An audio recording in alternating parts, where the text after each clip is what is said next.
NCP মার্কা যদি হয় সাপ্লাই হবে, পক্ষ বা শক্তির দ্বারা প্রভাবিত হয়ে আমাদেরকে সাপলা না দেওয়ার ক্ষেত্রে স্বেচ্ছাচারিতা করছে। এই নির্বাচন কমিশনের দ্বারা বাংলাদেশে একটা স্বাধীন নির্বাচন হবে, আমরা এই নির্বাচন কমিশনের প্রতি সেই আস্থা পাবো না। আমরা একদম স্পষ্টভাবে দেখতে পাচ্ছি যে নির্বাচন কমিশন নিশ্চয়ই কোনো একটা পক্ষ বা শক্তির দ্বারা প্রভাবিত হয়ে আমাদেরকে সাপলা না দেওয়ার ক্ষেত্রে স্বেচ্ছাচারিতা করছে।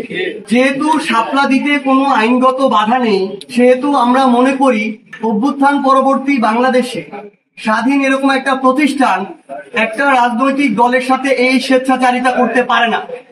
যদি তারা এটা করে তাহলে এই নির্বাচন কমিশনের দ্বারা বাংলাদেশে একটা স্বাধীন নির্বাচন হবে, আমরা এই নির্বাচন কমিশনের প্রতি সেই আস্থা পাবো না এবং আমাদের সরাসরি অনাস্থা থাকবে নির্বাচন কমিশনের উপরে নির্বাচনের ক্ষেত্রে।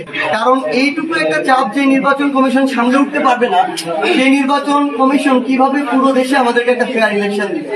তো আমরা অবশ্যই আমাদের জায়গা থেকে আইনগতভাবে যেহেতু সাপলা পেতে কোনো বাধা নেই এবং এটা যে তারা ইনক্লুড করেন এটা তো তাদের দায়। তারা তো আমরা যখন প্রথম আবেদন করেছি, কাগজপত্র জমা দিয়েছি, আমরা তো তখনই সাপলা দিয়েছি, এটা তো কয়েক মাস আগের কথা।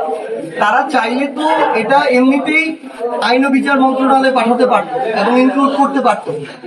সো এটা তাদেরই দায়িত্ব নিতে হবে, এটা কেন অন্তর্ভুক্ত হয়নি বা কিভাবে অন্তর্ভুক্ত তারা করবে।